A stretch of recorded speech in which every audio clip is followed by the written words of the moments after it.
তিষ্ঠামি বৈকুণ্ঠে যোগী নাম হৃদয় না মদ ভক্ত যত্র গায়ন্তি তত্র তিষ্ঠামি হে নারদ।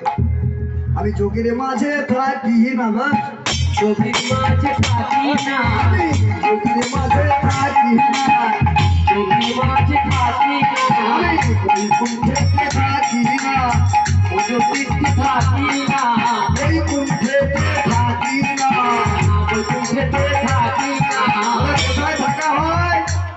যেখানে আমার ভক্ত আমার নাম করে সেইখানে। বলে এই যে ভক্তমন্ডলী এই যে নাম করছে মশা কামড় দিচ্ছে বলে ওইখানে দেখবেন ওইখানে আছে সারাত কেটে যাচ্ছে। রাত হয়ে গেল, আপনাকে রাখবো, আপনি বললেন বসে থাকুন, হবে না। কারণ তার নাম গুণগান গাইলে পরে কষ্ট হবে, তবে তুমি ফল পাবে। মহান দৃষ্টান যোগী নয় হৃদয় লোচন,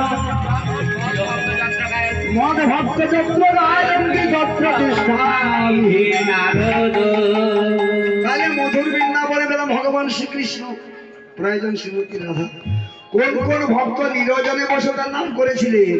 চণ্ডীদাসার রজকিনী, তুলসীদাসার লক্ষ্মীরা, জগন্নাথের জগিনী, তুলসীদাসের লক্ষ্মী রানী, জয় দেবে দেখো পদ্মাবতী, বিল্বমঙ্গল চিন্তামণি। জয়দেব দেখো পদ্মাবতী, বিল্বমঙ্গল চিন্তামণি।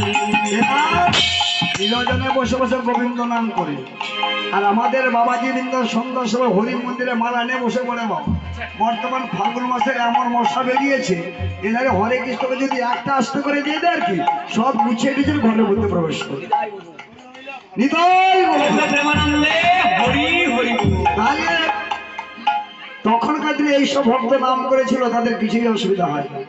তাহলে প্রশ্ন আসবে, তখন মশা ছিল না, তো মহাদেবের চাষ, হ্যাঁ তখনও ছিল, কিন্তু সহ্য করার ক্ষমতা দরকার, তাহলে হবে না। যাই হোক, মধুর বৃন্দাবনে পেলাম ভগবান শ্রীকৃষ্ণ শ্রীমতী নন্দ। কৃষ্ণ কোথায় হয় আনন্দ, কৃষ্ণের কি নাম